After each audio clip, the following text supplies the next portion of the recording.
അമ്മ മടിയിലിരുത്തി വിരലാൽ കുരിശു വരപ്പിച്ച സന്ധ്യകളും ഇളം മുട്ടിൽ കൈകൾ കൂപ്പി ഈശോയ്ക്കുമ്മ കൊടുത്തതും ഇന്നും എന്നോർമ്മയിൽ വീണ്ടും തെളിയുന്നു. തിരിച്ചു നടക്കാൻ കൊതിക്കുന്നു, തിരിച്ചു നടക്കാൻ കൊതിക്കുന്നു. അമ്മ മടിയിലിരുത്തി വിരലാൽ കുരിശു വരപ്പിച്ച സന്ധ്യകളും ഇളം മുട്ടിൽ കൈകൾ കൂപ്പി ഈശോയ്ക്കുമ്മ കൊടുത്തതും ഇന്നും എന്നോർമ്മയിൽ വീണ്ടും തെളിയുന്നു. തിരിച്ചു നടക്കാൻ കൊതിക്കുന്നു, തിരിച്ചു നടക്കാൻ കൊതിക്കുന്നു.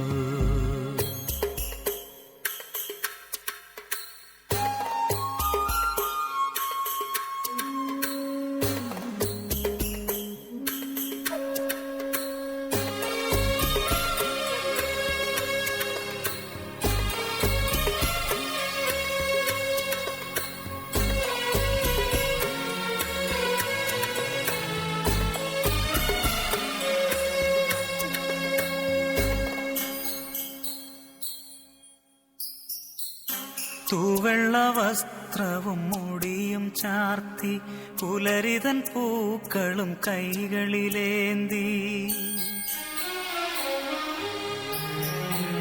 തൂവെള്ള വസ്ത്രവും മുടിയും ചാർത്തി പുലരിതൻ പൂക്കളും കൈകളിലേന്തി അൾത്താര മുന്നിൽ കൈകുപ്പി നിന്ന് ആദ്യ കുർബാന തന്നോർമ്മകളും പച്ചകടാതെ മനസ്സിൽ നിറയുമ്പോൾ തിരിച്ചു നടക്കാൻ കൊതിക്കുന്നു, തിരിച്ചു നടക്കാൻ കൊതിക്കുന്നു.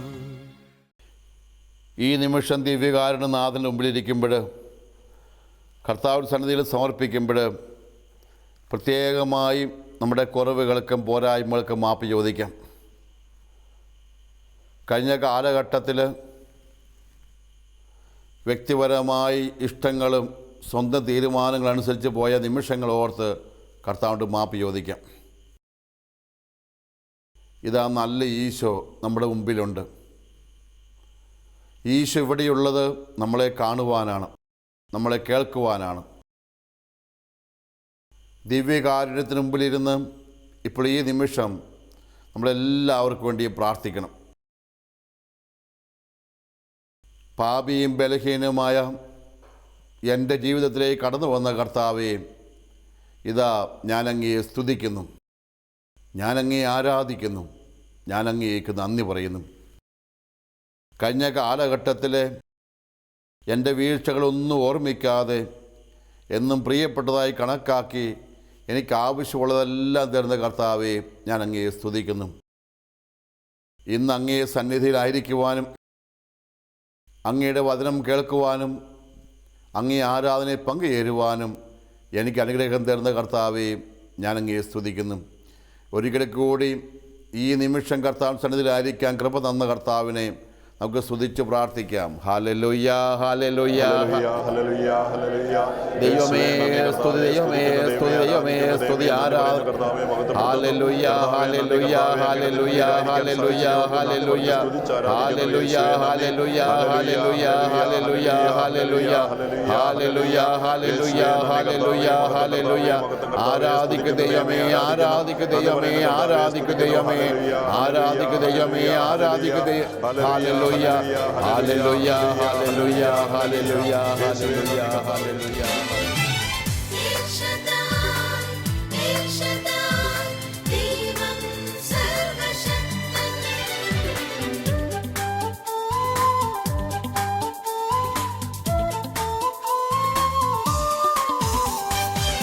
ജീവനേകും ദൈവമേ, നിന്നെ വാഴ്ത്തുന്നു. കൂടെ വസിക്കും ദൈവമേ, നിന്നെ സ്തുതിക്കുന്നു. ജീവൻ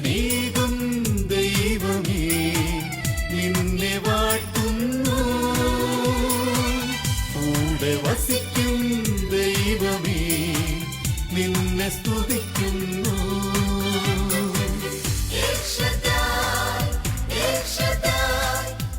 നമുക്കറിയാം, എല്ലാ ആരാധനാ സ്തുതികളിലും നമ്മൾ നമ്മളിലേക്ക് തന്നെ ഒതുങ്ങാതെ മറ്റുള്ളവരെ ഓർത്ത് പ്രാർത്ഥിക്കേണ്ട നിമിഷമാണ്. ഈ ദിവ്യകാരുണ്യനാഥന് മുമ്പിൽ ഈ നിശബ്ദതയിൽ നമ്മളിരിക്കുമ്പോൾ നമ്മൾ ഓർക്കണം, മറ്റുള്ളവരിലേക്ക് ദൈവകാരുണ്യം കടന്നെത്താൻ വേണ്ടി അവർക്ക് വേണ്ടി മധ്യസ്ഥം പ്രാർത്ഥിക്കാനും കൂടിയാണ് നമ്മളിവിടെ ആയിരിക്കുന്നത്. നമ്മൾ പലപ്പോഴും നമുക്ക് വേണ്ടി തന്നെയാണ് പ്രാർത്ഥിക്കാറ്, നമ്മുടെ കാര്യങ്ങൾ സാധിക്കാൻ വേണ്ടിയാണ് പ്രാർത്ഥിക്കാറ്. തീർച്ചയായും ആ പ്രാർത്ഥന നല്ലതാണ്, അത് വേണം താനും. പക്ഷേ അതിനേക്കാളും ശ്രേഷ്ഠമായ പ്രാർത്ഥന മറ്റുള്ളവർക്ക് വേണ്ടി നമ്മൾ പ്രാർത്ഥിക്കുന്ന. ജോബിൻ്റെ പുസ്തകത്തിൽ നമ്മൾ വായിക്കുന്നു, ജോബ് വളരെയധികം സമ്പന്നനായിരുന്നു. എല്ലാ സുഖഭോഗങ്ങളെയും സുഹൃത്ത് ബന്ധങ്ങളും എല്ലാ നന്മകളും ആസ്വദിച്ച് കഴിഞ്ഞവരായിരുന്നു ജോബ്. പക്ഷേ ജോബിനെ ദൈവം പരീക്ഷത്തിൽ വിട്ടുകൊടുത്തപ്പോൾ ജോബിൻ്റെ ഓരോരോ സൗഭാഗ്യങ്ങൾ നഷ്ടപ്പെടാൻ തുടങ്ങി.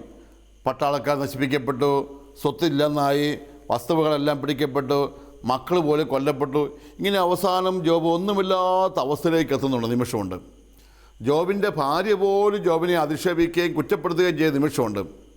നിങ്ങളെന്തിനാ ദൈവത്തിൻ്റെ പേരും പറഞ്ഞ് ഇങ്ങനെ ഇരിക്കുന്നത്, നിങ്ങൾക്ക് വെള്ളമൊഴിക്കും പോകത്തില്ലേ എന്നൊക്കെ ചോദിച്ച് ഈ ഭാര്യ വഴക്കുണ്ടാക്കുമ്പോഴും ജോബ് പറഞ്ഞു വെച്ചു, ദൈവം തന്നതാണ്, എനിക്ക് ഞാൻ അനുഭവിച്ചെല്ലാം ദൈവം തന്നതാണ് എന്ന് വിശ്വാസത്തോടെ ജോബിരുന്നു. ആ ദിവസങ്ങളിൽ ജോബിൻ്റെ 3 സ്നേഹിതന്മാർ ജോബിനെ കാണാൻ വേണ്ടി വന്നു. ഈ സ്നേഹിതന്മാർ വന്നപ്പോൾ സ്നേഹിതന്മാർക്ക് ജോബിനോട് കുറേ കാര്യങ്ങൾ സംസാരിക്കാനുണ്ട്. ഈ സ്നേഹിതന്മാർ ജോബിനെ ഒരുപാട് കുറ്റപ്പെടുത്തുകയും ഒരുപാട് അധിക്ഷേപിക്കുകയൊക്കെ ചെയ്തു. ഈ നിമിഷങ്ങളിലൊക്കെ ജോബ് നിശബ്ദനായി എല്ലാം സഹിച്ചിരിക്കുകയായിരുന്നു. ഈ സ്നേഹിതന്മാർ പോയി കഴിയുമ്പോൾ ജോബ് ചെയ്തു വെച്ച കാര്യത്തെക്കുറിച്ച് ബൈബിൾ പഠിപ്പിക്കുന്നുണ്ട്. ജോബിൻ്റെ പുസ്തകത്തിന് 42 അധ്യായങ്ങളുള്ളത്. ഈ 42 അധ്യായങ്ങളിലെ അവസാനത്തെ അധ്യായത്തിൻ്റെ അവസാന വചനങ്ങളിൽ ഞാൻ നിങ്ങൾ ഓർക്കുക. ഈ സ്നേഹിതന്മാർ വന്നു പോയപ്പോൾ ജോബ് ചിന്തിച്ചു, എൻ്റെ സ്നേഹിതന്മാർ എന്നെ എന്തോ ഒരു അധിക്ഷേപിച്ചാണ് കടന്നുപോയത്, എന്തെല്ലാം കാര്യങ്ങളാണ് പറഞ്ഞു പോയത്, അവരെ വേണമെങ്കിൽ പ്രാകാം, അവർക്ക് വേണമെങ്കിൽ എതിര് പറയാം. പക്ഷേ ജോബ് എന്ത് ചെയ്തു? 42 അധ്യായത്തിൻ്റെ 10-ാം വചനം ഇങ്ങനെയാണ്, ജോബ് തൻ്റെ സ്നേഹിതന്മാർക്ക് കൊണ്ട് പ്രാർത്ഥിച്ചപ്പോൾ അവനുണ്ടായിരുന്ന ഐശ്വര്യം കർത്താവ് അവന് തിരികെ കൊടുത്തു, അവിടുന്ന് അത് ഇരട്ടിയായി കൊടുത്തു. ജോബ് തൻ്റെ സ്നേഹിതന്മാർക്ക് വേണ്ടി പ്രാർത്ഥിച്ചപ്പോൾ അവൻ്റെ ഐശ്വര്യം കർത്താവ് തിരികെ കൊടുത്തു. അത് നഷ്ടപ്പെട്ടു പോയ ഐശ്വര്യമെല്ലാം തിരികെ കൊടുത്തത് എപ്പോഴാണ്? ജോബ് മറ്റുള്ളവർക്ക് വേണ്ടി പ്രാർത്ഥിച്ചപ്പോഴാണ്. അത് എങ്ങനെ ദൈവം കൊടുത്തത്? അത് ഇരട്ടിയായി കൊടുത്തു. അതായത് പ്രിയപ്പെട്ടവരെ, നമ്മുടെയൊക്കെ ജീവിതത്തിലേക്ക് ദൈവകൃപകൾ സമർത്ഥമായി ഇരട്ടിയായി വരാൻ പോകുന്നത് നമ്മൾ മറ്റുള്ളവർക്ക് വേണ്ടി പ്രാർത്ഥിക്കാൻ തുടങ്ങുമ്പോഴാണ്. നമ്മളെന്ന് നമുക്ക് വേണ്ടി തന്നെ പ്രാർത്ഥിക്കുമ്പോഴല്ല. നമുക്ക് വേണ്ടി പ്രാർത്ഥിക്കുമ്പോൾ കുറച്ച് നമുക്ക് കിട്ടും, പക്ഷേ പൂർണ്ണമായി കിട്ടുന്നപ്പോഴാണ് നമ്മൾ മറ്റുള്ളവർക്ക് വേണ്ടി പ്രാർത്ഥിക്കണം. അത് ഇരട്ടിയായി കിട്ടുന്നപ്പോഴാണ് മനസ്സ് തുറന്ന് അവരെ അനുഗ്രഹിക്കണമെന്ന് പറയുമ്പോഴാണ്. നമുക്കറിയാം, ഈശോ പഠിപ്പിച്ച പ്രാർത്ഥനയിൽ, സ്വർഗസ്ഥനായ പിതാവേ എന്ന പ്രാർത്ഥനയിൽ, ഈശോയുടെ പ്രാർത്ഥനയെല്ലാം ഞങ്ങളുടെ പിതാവേ ഞങ്ങളെ അനുഗ്രഹിക്കണമേ, ഞങ്ങൾക്ക് വേണ്ടി എന്ന് പറയുന്നത്. വ്യക്തിപരമായ സ്വാർത്ഥപരമായ ഒരു വാക്കുപോലും യേശു പ്രാർത്ഥിച്ചില്ല. എല്ലാവർക്കും വേണ്ടി പ്രാർത്ഥിക്കുമ്പോഴാണ് സൗഭാഗ്യങ്ങളൊക്കെ നിറഞ്ഞു ലഭിക്കുക. നിങ്ങൾ ഈ രാത്രിയിലും ഈ പകലും ഒക്കെ ഇരുന്ന് പ്രാർത്ഥിക്കുമ്പോൾ നിങ്ങളുടെ മനസ്സിലേക്ക് കൊണ്ടുപോയ ചിന്ത അത് തന്നെയാണ്. നിങ്ങളുടെ മനസ്സുകളിലൊക്കെ എന്നും മറ്റുള്ളവരെ ഓർത്ത് പ്രാർത്ഥിക്കണം. ഈ ലോകത്ത് എത്രയോ ആളുകൾക്ക് നമ്മുടെ പ്രാർത്ഥന എത്താനുണ്ട്. പ്രാർത്ഥിക്കുമ്പോൾ എന്താ സംഭവിക്കുന്നത് പ്രിയപ്പെട്ടവരെ? പ്രാർത്ഥിക്കുമ്പോൾ ആ വ്യക്തിയുടെ അടുത്തേക്ക് ദൈവത്തിൻ്റെ സ്നേഹവത്ത് കാണും. ഞാനിപ്പോഴും മനസ്സിനെ ഓർക്കും, ഞാനിപ്പോൾ ഒരാളെ ഫോൺ വിളിക്കുകയാണ്, മൊബൈൽ വിളിക്കുമ്പോൾ അയാളുടെ ഫോൺ അവിടെ അടിക്കുന്നു. ഫോൺ അടിക്കുമ്പോൾ അയാൾ ഫോൺ എടുത്തപ്പോൾ എൻ്റെ പേര് കാണുമ്പോൾ അയാൾക്ക് അയ്യോ അച്ഛനെ വിളിച്ചല്ലോ. ചിലപ്പോൾ ഫോൺ കിട്ടിയില്ലെങ്കിലും അയാൾ പറയും അച്ഛനെ വിളിച്ചല്ലോ. കഴിഞ്ഞ ദിവസം ഒരാളുകൊണ്ട് സംസാരിച്ചു, അച്ഛാ എനിക്ക് ഭയങ്കര സന്തോഷമായി അച്ഛാ, ഞാൻ വിഷമിച്ചിരിക്കുകയായിരുന്നു അച്ഛാ, അച്ഛനെ വിളിച്ചല്ലോ അച്ഛാ. ശരിക്കും എൻ്റെ മിസ് കോളാണ്, ഞാൻ അയാൾ സംസാരിച്ചു പോലില്ല, എൻ്റെ ഒരു മിസ് കോൾ അവിടെ ചെന്നു എന്ന് പറയുമ്പോൾ അയാൾ അർത്ഥമാക്കി എന്താ? അച്ഛൻ എന്നെ ഓർത്തല്ലോ അച്ഛാ.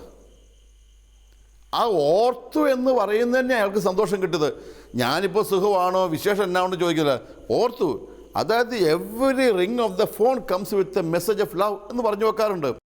ഇതുപോലെ പ്രിയപ്പെട്ട, നമ്മൾ ഒരാൾക്ക് വേണ്ടി പ്രാർത്ഥിക്കുമ്പോൾ നമ്മൾ ആ വ്യക്തിയെ ദൈവത്തിന് മുമ്പാകെ ഓർക്കുകയാണ്. ദൈവത്തിന് മുമ്പാകെ ഓർക്കുമ്പോൾ അയാളുടെ ജീവിതത്തിൽ ഒരു ഉണർവിലേക്ക് എത്തുക.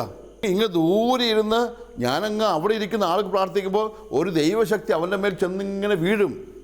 ആ പ്രാർത്ഥന നമ്മളല്ല അയക്കുന്നത്, ദൈവത്തിൽ അയക്കുന്നത്. ദൈവം അങ്ങോട്ട് അയക്കാം. ഇന്നത്തെ സാറ്റലൈറ്റ് സിസ്റ്റമൊക്കെ നമുക്കറിയത്തില്ലേ? ഇവിടുന്ന് ഞാൻ ഒരാളെ വിളിക്കുമ്പോൾ അങ്ങ് അന്റാർട്ടിക്കയിൽ ഇരിക്കുന്ന ഒരാളുടെ ഫോൺ എങ്ങനെയാണ് കിട്ടുന്നത്? ഞാൻ ഫോൺ അവിടെ കൊണ്ടേ കൊടുത്തില്ല. ഈ ശബ്ദത്തിൻ്റെ തരംഗങ്ങൾ അന്തരീക്ഷത്തിൽ പോയി ഉപഗ്രഹങ്ങളിലൂടെ പ്രക്ഷേപണം ചെയ്യപ്പെട്ടത് അവിടുത്തെ ഫോണിൽ സ്വീകരിച്ച് അവിടെയാണ് എത്തുന്നത്. ഒരു വലിയ വളർച്ചയുടെ കാലഘട്ടമാണ്. ഇതുപോലെ തന്നെയാണ് ഞാൻ ഇവിടെ ഇരുന്ന് പ്രാർത്ഥിക്കുമ്പോഴും അങ്ങ് ദൂരിയിരിക്കുന്ന വ്യക്തിയുടെ ജീവിതത്തിലേക്ക് ദൈവകൃപ കടന്നെത്താൻ പോവുക. അത് അവന് ഉണർവുണ്ടായിത്തീരും, അവന് അനുഗ്രഹം കിട്ടും. അവൻ അനുഗ്രഹമായി തീരുമ്പോൾ അത് നൽകാൻ കാരണമായ എന്നെയും ദൈവം അനുഗ്രഹിക്കും. അതുകൊണ്ടാണ് പ്രാർത്ഥനകളിലെ ശ്രേഷ്ഠമായ പ്രാർത്ഥനയാണ് മധ്യസ്ഥ പ്രാർത്ഥന. നമ്മൾ ഇതുപോലെയൊക്കെ പ്രാർത്ഥിക്കുന്ന ദിനങ്ങളിലാണ് നമ്മൾ കുറേ ആളുകളെ ഓർത്ത് പ്രാർത്ഥിക്കേണ്ടത്. ആ ദേശങ്ങൾക്ക് വേണ്ടിയും ആ പ്രദേശങ്ങൾക്ക് വേണ്ടി പ്രാർത്ഥിക്കുന്നത്. ഞാൻ ഓർക്കും 20 വർഷങ്ങൾക്ക് മുമ്പ് കേരളത്തിലെ നഗരങ്ങളിലും ഗ്രാമങ്ങളിലൊക്കെ ബഹുമാനപ്പെട്ട മാത്യു നായിക്കാമ്പർ ബ്ലസ്സിന് കൺവെൻഷൻ വന്നൊരു കാലഘട്ടമുണ്ട്. ലക്ഷക്കണക്കിന് ആളുകൾ ഒരുമിച്ച് കൂടി. ഇവർ ഒന്നിച്ചു കൂടുമ്പോൾ അച്ഛൻ രണ്ട് കാര്യങ്ങളാണ് ആ ഒന്നിച്ചുകൂടി ജനത്തെ ക്രമീകരിച്ചുകൊണ്ടിരുന്നത്. ഒന്ന്, ഈ ജനത്തെ മുഴുവൻ അച്ഛൻ സ്തുതിക്കാൻ പഠിപ്പിച്ചു. ഒരു 40 വർഷങ്ങൾക്ക് മുമ്പ് പെന്തക്കോസ്ത കുടുംബങ്ങളും നേതാക്കന്മാരും വഴിയോരങ്ങളിൽ നിന്ന് യേശുവേ സ്തോത്രം, യേശുവേ സ്തോത്രം എന്ന് പറഞ്ഞപ്പോൾ അവരെ വീട്ടിൽ നിന്ന് സൂത്രം എന്ന് പറഞ്ഞ് കളിയാക്കി വരും നമ്മൾ ഭൂരിപക്ഷം പേരും. അതേ കത്തോലിക്ക സമുദായത്തിലും വിശ്വാസപ്പെട്ട ആളുകൾ ആയിരങ്ങൾ 14 ലക്ഷം കൈവക്കി യേശുവേ സ്തോത്രമെന്ന് സ്തുതിച്ച് പ്രാർത്ഥിച്ചപ്പോൾ വരദാനങ്ങളുടെ അഭിഷേകം കൊണ്ട് കേരളസഭ നിറഞ്ഞു. പരിശുദ്ധാത്മാവിൻ്റെ അഭിഷേകം നിറഞ്ഞതും രോഗശാന്തി സംഭവിച്ചതും ആ സ്തുതിയുടെ പ്രാർത്ഥന. അത് കേരളത്തിൻ്റെ ആധ്യാത്മികതയിലെ വലിയൊരു പുടപ്രപാടായിരുന്നു, ഒരു വലിയ തുടക്കമായിരുന്നത് ആ സ്തുതിച്ച് പ്രാർത്ഥിച്ചത്. അതായിരുന്നു അച്ഛൻ്റെ കൺവെൻഷൻ്റെ പ്രത്യേകത. ഒന്നാമത്തെ. രണ്ടാമത്തെ പ്രത്യേകത, അച്ഛൻ്റെ പ്രാർത്ഥനകളിൽ കൺവെൻഷൻ ഗ്രൗണ്ടുകളിൽ എല്ലാവരും കൂടി അച്ഛൻ പ്രാർത്ഥിക്കും. ഞാനൊരു ആ കാലഘട്ടങ്ങളിൽ കൺവെൻഷൻ്റെ പുറകിൽ പ്രസംഗിക്കാനൊക്കെ ചിലപ്പോഴൊക്കെ പോയി ഇരുന്നപ്പോഴും കൺവെൻഷൻ പങ്കെടുത്ത് ഗ്രൗണ്ടിൽ ഇരുന്നപ്പോഴൊക്കെ മാത്യു നായിക്കാർ വെച്ച് കൈകളൊക്കെ വിരിച്ചു പിടിച്ച് അമേരിക്ക അനുഗ്രഹിക്കണേ, റഷ്യ അനുഗ്രഹിക്കണേ, അല്ലെങ്കിൽ ഗൾഫ് രാജ്യങ്ങൾ അനുഗ്രഹിക്കണേ, ഓസ്ട്രേലിയ അനുഗ്രഹിക്കണേ, അമേരിക്ക ഇങ്ങനെ പ്രാർത്ഥിക്കുമ്പോൾ ഞാൻ വെറുതെ ഓർത്തു, ദൈവമേ അച്ഛൻ എല്ലാ രാജ്യങ്ങളുടെ പേര് പറഞ്ഞ് പ്രാർത്ഥിക്കാം. ഞാനൊന്ന് തമാശക്കൊക്കെ മനസ്സിലിങ്ങനെ തമാശ പറഞ്ഞ് ചിരിച്ചിട്ടുണ്ട്. അച്ഛൻ മിക്കവാറും സ്കൂളിൽ പഠിച്ച കാലത്ത് സാമൂഹ്യ പാഠത്തിനായിരിക്കും ഏറ്റവും കൂടുതൽ മാർക്ക് കിട്ടിയെന്ന്. കാരണം എല്ലാ രാജ്യങ്ങളുടെ പേരറിയാം, തലസ്ഥാനങ്ങളറിയാം. പിന്നീട് എന്നോ ഞാൻ അച്ഛനോട് ചോദിച്ചു, അച്ഛാ എന്താ അച്ഛൻ ഇങ്ങനെ പ്രാർത്ഥിക്കുന്നത്? അച്ഛൻ പറയുന്നത് നമ്മൾ നമ്മുടെ കൊച്ചു കേരളത്തിന് വേണ്ടിയോ നമ്മുടെ ജില്ലയ്ക്ക് വേണ്ടിയല്ല, ലോകം മുഴുവൻ വേണ്ടി പ്രാർത്ഥിക്കുമ്പോൾ അവരൊക്കെ അവിടെ എല്ലാ സുവിശേഷത്താൻ ദൈവം ഇടയാക്കുന്നു. ഇന്ന് എന്താണ് സംഭവിച്ചത്? ലോകത്തിലെ എല്ലാ ഭാഗങ്ങളിലേക്ക് സുവിശേഷത്തിലെ എല്ലാ ദേശങ്ങളിലേക്ക് സുവിശേഷത്തിലെ റഷ്യയിലും ചൈനയിലും വരെ സുവിശേഷ പ്രഘോഷങ്ങൾ എത്തിയില്ലേ? ഒരു ക്രിസ്തീയ നാമമുള്ള ഒരാൾക്കൊരു സുവിശേഷ പ്രഘോഷകന് കടന്നു ചെല്ലാൻ പറ്റുന്ന സൗദി അറേബ്യയിൽ പോലും ധ്യാനങ്ങൾ നടന്നില്ലേ? ഞാൻ പോലും സൗദി അറേബ്യയിൽ ചെന്ന് പ്രസംഗിച്ചിട്ടുണ്ട്. ഗൾഫ് രാജ്യങ്ങളൊക്കെ എത്തിയില്ലേ? വളരെ ഭീകരമായും പ്രത്യേകിച്ച് കമ്മ്യൂണിസത്തിൻ്റെ ഇരുമ്പ് മറയ്ക്കുള്ളിൽ കടന്നിരുന്ന റഷ്യയിലും ഉക്രൈനിലും റുമേനിയയിലും പോളണ്ടിലും അൽബേനിയയിലൊക്കെ സുവിശേഷ പ്രഘോഷണം നടന്നിട്ടില്ലേ? അമേരിക്ക മുഴുവൻ എത്തിയില്ലേ? അതായത് ഏതെല്ലാം രാജ്യങ്ങളെ ഓർത്തോ ആ രാജ്യങ്ങളിലേക്കെല്ലാം സുവിശേഷത്താൻ ഇടയായി ആ മധ്യസ്ഥ പ്രാർത്ഥനയ്ക്ക്. മാത്രമല്ല സുവിശേഷ പ്രഘോഷണം അവിടേക്ക് എത്തുകയും ചെയ്തു. പ്രിയപ്പെട്ട, ഇത് ഞാൻ പറഞ്ഞു വെച്ചത് നമ്മൾ ഇവിടുന്ന് പ്രാർത്ഥിക്കുമ്പോൾ ആ പ്രാർത്ഥന ഫലമില്ലാതെ പോകുമെന്ന് വിചാരിച്ചേക്കരുത്. അത് തീർച്ചയായും ആ ദേശങ്ങളെയും ജനതകളെയൊക്കെ അനുഗ്രഹിക്കുന്ന. അതുകൊണ്ട് നിങ്ങളുടെ പ്രാർത്ഥനകളിലും എല്ലാവർക്കും വേണ്ടി മധ്യസ്ഥം പ്രാർത്ഥിക്കണം. വ്യക്തിപരമായി ഓർക്കണം, നിങ്ങളുടെ മോൻ SSCക്ക് പഠിച്ചുകൊണ്ടിരിക്കുകയാണ്. അച്ഛാ എൻ്റെ മോനെ പരീക്ഷയ്ക്ക് ജയിക്കാൻ മാർക്ക് ഇടണമെന്ന് പ്രാർത്ഥിക്കണമെന്ന് പറയുന്നത് നല്ലതാണ്. പക്ഷേ നിങ്ങൾ പ്രാർത്ഥിച്ചോ, ദൈവമേ എല്ലാ SS എഴുതുന്ന മക്കളെ അനുഗ്രഹിക്കണമെന്ന് പ്രാർത്ഥിച്ചോ. എൻ്റെ ഭർത്താവിന് മദ്യപാനമാണ്, ഭർത്താവിന് മദ്യപാനം മാറാൻ പ്രാർത്ഥിക്കണം അച്ഛാ എന്ന് അച്ഛനെ വിളിച്ച് പറയുമ്പോൾ, മോളെ നീ ഇന്ന് മുതൽ എല്ലാ മദ്യപാനികൾക്കും കൂടി പ്രാർത്ഥിക്കാൻ തുടങ്ങുക, അവരെല്ലാം നവീകരണത്തിൽ പ്രാർത്ഥിക്കാൻ തുടങ്ങുക. അപ്പോൾ തീർച്ചയായും നിൻ്റെ കുടുംബത്തിലെ മദ്യപാനത്തിൻ്റെ ബന്ധനവും കർത്താവ് എടുത്തു മാറ്റും. അല്ലെങ്കിൽ നിൻ്റെ മോന് ഉഴപ്പനായി പള്ളി വരാതെയും കൂതാശ സ്വീകരിക്കാതെ പോകുന്നുണ്ടോ? തീർച്ചയായും നീ പ്രാർത്ഥിക്കണം. നീ ഓർക്കണം, ഇതുപോലുള്ള ആയിരക്കണക്കിന് ആളുകളുണ്ട്. അവരെല്ലാവരും അനുഗ്രഹിക്കാൻ പ്രാർത്ഥിക്കുക. അവർക്കെല്ലാവരുടെ മേലും ദൈവത്തിൻ്റെ ആത്മാവും ദൈവദൂതന്മാർ ചെന്ന് ഇറങ്ങുമ്പോൾ നിൻ്റെ മോന് രക്ഷപ്പെടും. അതായത് എല്ലാവർക്കും വേണ്ടിയും മധ്യസ്ഥം പ്രാർത്ഥിക്കാനും എല്ലാവരുടെ മേൽ ദൈവാത്മാവ് വരാൻ വേണ്ടിയാണ് പ്രാർത്ഥിക്കേണ്ടത്. പ്രത്യേകിച്ച് ഇതുപോലെ നമ്മൾ അഖണ്ഡ ആരാധനകൾ നടത്തുകയും ദൈവത്തെ ശക്തമായി ആശ്രയിക്കുകയും ചെയ്ത ദിനങ്ങളിലൊക്കെ മറ്റുള്ളവർക്ക് വേണ്ടി കൂടുതൽ സമയം ഇരുന്ന് പ്രാർത്ഥിക്കണം. പ്രത്യേകിച്ച് നഷ്ടപ്പെട്ടു പോയവരും പാപവഴികളിൽ വീണ് കിടക്കുന്നവരും ദുശ്ശീലങ്ങൾ അകപ്പെട്ടവരുമായ ആളുകൾക്ക് നവീകരണം ഉണ്ടാകാൻ വേണ്ടി പ്രാർത്ഥിക്കണം. ചില ജീവിതങ്ങളൊക്കെ വഴിമുട്ടി നിൽക്കാറില്ലേ, അവർക്ക് വേണ്ടിയൊക്കെ പ്രാർത്ഥിക്കണം. പ്രിയവിടെ നിങ്ങളും ഞാനും ഒക്കെ പ്രാർത്ഥിക്കുമ്പോൾ അനേകരുടെ ജീവിതത്തിലെ തടസ്സങ്ങളൊക്കെ മാറുകയാണ്. നമുക്കറിയാം, എല്ലാ തടസ്സങ്ങളിലേക്കും ഏത് വാസ്തുവിലേക്കും ദൈവത്തിൻ്റെ അഗ്നി ഇറങ്ങുമ്പോൾ എല്ലാ ചങ്ങലകളും കത്തിയിരിഞ്ഞും പൊട്ടിപ്പോയില്ലേ. ചങ്ങലകളൊക്കെ പൊട്ടിക്കുന്നത് എക്സ്റേ വെൽഡ് ചെയ്ത് പൊട്ടിക്കുന്നത് കണ്ടിട്ടില്ലേ. ഇന്ന് നിൻ്റെയൊക്കെ പ്രാർത്ഥനകൾ ദൈവത്തിനുമ്പിലാകെ എത്തട്ടെ. ഉണർവോടെ പ്രാർത്ഥിക്കട്ടെ, മധ്യസ്ഥം പ്രാർത്ഥിക്കട്ടെ. അപ്പോൾ ദൈവത്തിൻ്റെ വലിയ ഇടപെടുണ്ടാകും. അതുകൊണ്ട് ദിവ്യകാരുണ്യ നാഥന് മുമ്പിലിരുന്ന് നമ്മൾ ദൈവത്തെ സ്തുതിച്ചും ആരാധിച്ചും പ്രാർത്ഥിക്കുന്ന ഒപ്പം തന്നെ എല്ലാവരെയും ഈ ലോകം മുഴുവനെയും അനുഗ്രഹിക്കാൻ വേണ്ടി നമുക്ക് പ്രത്യേകമായി മധ്യസ്ഥം പ്രാർത്ഥിക്കാം. ഹല്ലേലൂയ, ഹല്ലേലൂയ. നമുക്ക് എഴുന്നേറ്റൊന്ന് പ്രാർത്ഥിക്കാം. എഴുന്നേറ്റ് നിൽക്കുമ്പോൾ കൈകൾ വിരിച്ചു നിന്ന് കണ്ണുകളടച്ചു നിന്ന് നമുക്കൊരു നിമിഷം ഇങ്ങനെ പ്രാർത്ഥിക്കാം. പ്രാർത്ഥന ആവർത്തിക്കാം. കർത്താവായ ദൈവമേ, ഈ ലോകം മുഴുവന് വേണ്ടി ഞങ്ങൾ പ്രാർത്ഥിക്കുന്നു. എല്ലാ രാജ്യങ്ങൾക്ക് വേണ്ടി, എല്ലാ ജനതകൾക്ക് വേണ്ടി ഞങ്ങൾ പ്രാർത്ഥിക്കുന്നു. അങ്ങയുടെ സന്നിധിയിൽ 600 കോടി ജനത്തെയും ഞങ്ങൾ സമർപ്പിക്കുന്നു. Hallelujah, hallelujah. ഓരോ വ്യക്തിക്കും ആവശ്യമായ എല്ലാ അനുഗ്രഹങ്ങളും അങ്ങ് വർഷിക്കണമേ. Hallelujah, hallelujah. പ്രത്യേകമായി പാപവഴികളില് ജീവിക്കുന്ന എല്ലാവരെയും അങ്ങേ സ്നേഹത്തിലേക്ക് അങ്ങ് ആകർഷിക്കണമേ. പള്ളിയിൽ വരാതെ, കൂദാശകൾ സ്വീകരിക്കാതെ അകന്ന് ജീവിക്കുന്നവരുടെ തിരിച്ചു വരവിന് വേണ്ടി ഞാൻ പ്രാർത്ഥിക്കുന്നു. ഹല്ലേലൂയ, ഹല്ലേലൂയ, ഹല്ലേലൂയ. ലഹരി വസ്തുക്കൾക്ക്, ജഡിക പാപങ്ങൾക്ക് അകപ്പെട്ടു പോയ എല്ലാ പാപികളുടെയും മാനസാന്തരത്തിന് വേണ്ടി ഞാൻ പ്രാർത്ഥിക്കുന്നു. അങ്ങയുടെ ആലയത്തിലേക്ക് എല്ലാവരെയും അങ്ങ് ആകർഷിക്കണമേ. ഹല്ലേലൂയ, ഹല്ലേലൂയ, ഹല്ലേലൂയ. കടബാധിതകളാല്, സാമ്പത്തിക തകർച്ചകളാല് വിഷമിക്കുന്ന എല്ലാവർക്കും വേണ്ടി ഞങ്ങൾ പ്രാർത്ഥിക്കുന്നു. ഈ സ്വരം കേൾക്കുന്ന എല്ലാവരുടെയും ജീവിതത്തിലേക്ക് അങ്ങ് കടന്നു വരണമേ. സാമ്പത്തിക തടസ്സങ്ങള് അങ്ങ് മാറ്റണമേ. അവർക്ക് വേണ്ടി സമ്പത്തിന്റെ വഴികള് അങ്ങ് വെളിപ്പെടുത്തണമേ. Hallelujah, hallelujah. നമുക്ക് ഒന്നിച്ച് സ്തുതിച്ച് പ്രാർത്ഥിക്കുക. Hallelujah, hallelujah. കർത്താവേ, എല്ലാവരെയും അനുഗ്രഹിക്കണമേ എന്ന് പ്രാർത്ഥിക്കുന്നു. ലോകം മുഴുവൻ ആളുകൾക്ക് വേണ്ടി ഞങ്ങൾ പ്രാർത്ഥിക്കുന്നു. എല്ലാവരെയും വിശുദ്ധീകരിക്കണമേ എന്ന് പ്രാർത്ഥിക്കുന്നു. ഞങ്ങളുടെ ഉണർവിൻ്റെ അഭിഷേകം വർഷിക്കണമേ എന്ന് പ്രാർത്ഥിക്കുന്നു. ഹല്ലേലൂയ, ഹല്ലേലൂയ, ഹല്ലേലൂയ, ഹല്ലേലൂയ, ഹല്ലേലൂയ, ഹല്ലേലൂയ, ഹല്ലേലൂയ, ഹല്ലേലൂയ, ഹല്ലേലൂയ, ഹല്ലേലൂയ. കരങ്ങൾ തുറന്നു പിടിച്ച് ഒരു നിമിഷം നമുക്ക് നീക്കുമ്പോൾ നമ്മുടെ രോഗങ്ങളെയും എല്ലാ രോഗികളെയും ഓർത്ത് പ്രാർത്ഥിക്കാം. പ്രത്യേകിച്ച് ഈ നിമിഷം നിങ്ങളോട് ഞാൻ പ്രാർത്ഥിക്കാൻ ആവശ്യപ്പെടുക. അനവധി വാഹനങ്ങൾ യാത്ര ചെയ്യുന്നു.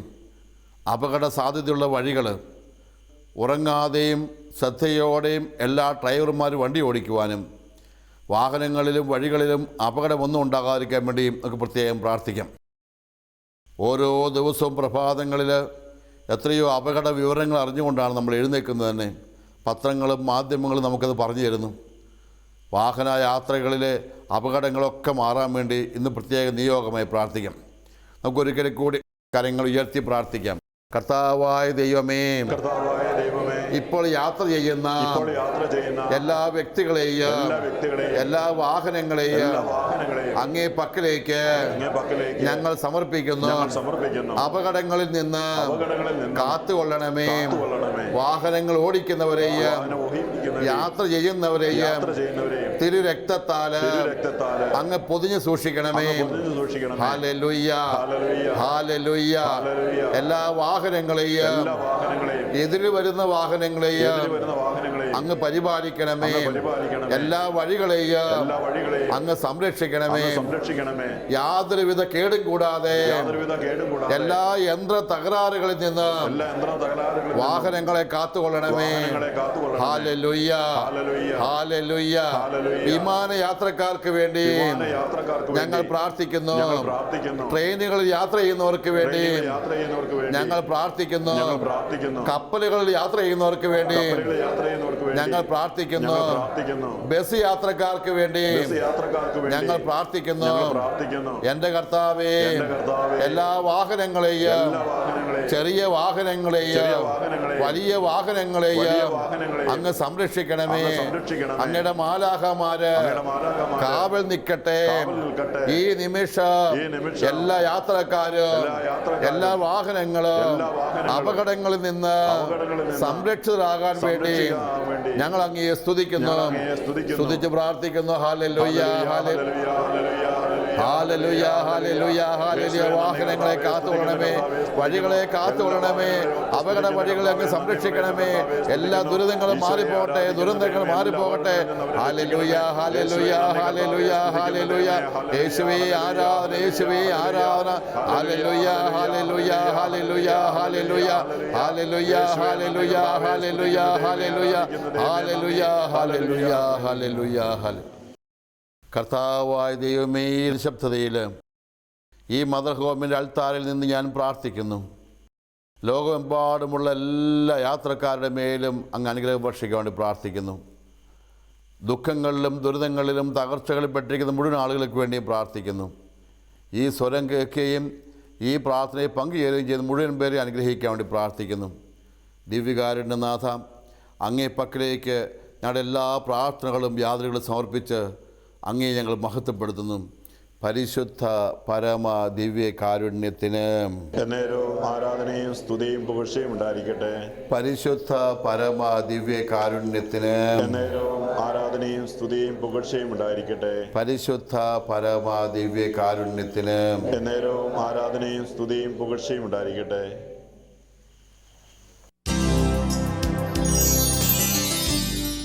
എൻ്റെ പേര് സിത്താര. ഞാൻ ഭീമരടി ഇടവകയിൽ നിന്ന് വരുന്നു. ഞാനിവിടെ ശുശ്രൂഷ ചെയ്തുകൊണ്ടിരുന്ന കുട്ടിയാണ്. ഇടയ്ക്ക് ലീവൊക്കെ ഉള്ളപ്പോൾ ഇവിടെ എപ്പോഴും വന്ന് ശുശ്രൂഷ ചെയ്യും. അങ്ങനെ ശുശ്രൂഷ ചെയ്തതിൻ്റെ ഭാഗമായിട്ട് എൻ്റെ തൈറോയിഡിൻ്റെ അസുഖം പൂർണ്ണമായിട്ട് മാറി. ഇവിടെ ദിവ്യാരണത്തിന് പോയപ്പം ബ്രദർ പറഞ്ഞു 90% അസുഖം മാറിയിട്ടുണ്ട്, ബാക്കി കൂടെ പ്രാർത്ഥിക്കണം എന്ന് പറഞ്ഞു. പിന്നെ ഹോസ്പിറ്റലിൽ പോയി ബ്ലഡ് ടെസ്റ്റ് ചെയ്തപ്പം പൂർണ്ണമായിട്ട് അസുഖം മാറി, ഇനി മരുന്നൊന്നും കഴിക്കേണ്ട ആവശ്യമില്ലെന്ന് പറഞ്ഞു. കൂടാതെ ഞാൻ ഇന്നിവിടെ ധ്യാനിച്ച സമയത്ത് എൻ്റെ 17 വർഷമായിട്ടുണ്ടായിരുന്ന ആസ്മയുടെ അസുഖം പൂർണ്ണമായിട്ട് മാറി. കുർബാനയ്ക്ക് പാട്ട് പോലും പാടാൻ പറ്റത്തില്ലായിരുന്നു. ഇപ്പോൾ ഇവിടെ വന്നപ്പോൾ ഒരു പ്രോബ്ലം ഇല്ല, മുഴുവൻ മാറി അസുഖം. ദൈവത്തിന് നന്ദി, ഈശോയെ സ്തുതി. എൻ്റെ പേര് ജോസ്. താമരശ്ശേരി രൂപതയിൽ മഞ്ഞുവല എന്ന സ്ഥലത്തു നിന്ന് വരുന്നു. കഴിഞ്ഞ ഡിസംബർ 17 മുതൽ 21 വരെയുള്ള ധ്യാനത്തിന് ഞാനിവിടെ വന്നു ധ്യാനം കൂടി. എനിക്ക് 18 വർഷമായിട്ട് എൻ്റെ കാലിൻ്റെ ചിരട്ട തേഞ്ഞു പോയിരുന്നു. അതിന് 2 മെഡിക്കൽ കോളേജിൽ നിന്നും 4 ഹോസ്പിറ്റലിൽ നിന്നും പറഞ്ഞ് ഇനി ഓപ്പറേഷൻ അല്ലാതെ ഒരു മാർഗ്ഗമില്ലെന്ന് പറഞ്ഞു. ഞാനിവിടെ വരുമ്പോൾ കാലിൽ നീര് വെച്ചിരിക്കുകയായിരുന്നു, എനിക്ക് നടക്കാൻ പോലും പറ്റുന്നില്ലായിരുന്നു. ആരാധനയുടെ നേരത്തെ ഞാൻ കരഞ്ഞ് പ്രാർത്ഥിച്ചതിൻ്റെ ഫലമായിട്ട് എൻ്റെ ആ കാലിന് പണ്ടുണ്ടായിരുന്ന ആ ഒറിജിനൽ ചിരട്ട മാതിരി എനിക്കിപ്പം മുട്ടുമടക്കാൻ 16 വർഷമായിട്ട് എനിക്ക് മുട്ടുമടക്കത്തില്ലായിരുന്നാണ്, മുട്ടുകുത്താൻ പറ്റുന്നത്. എൻ്റെ കാലിന് ഇപ്പോൾ ഒറിജിനൽ ചിരട്ട തമ്പുരാൻ വെച്ച് വന്നിരിക്കുകയാണ്. അതിന് തമ്പുരാൻ നന്ദി പറയാനായിട്ട് ഞാൻ അവിടുന്ന് വന്നതാണ്. ദൈവത്തിന് 1000 നന്ദി.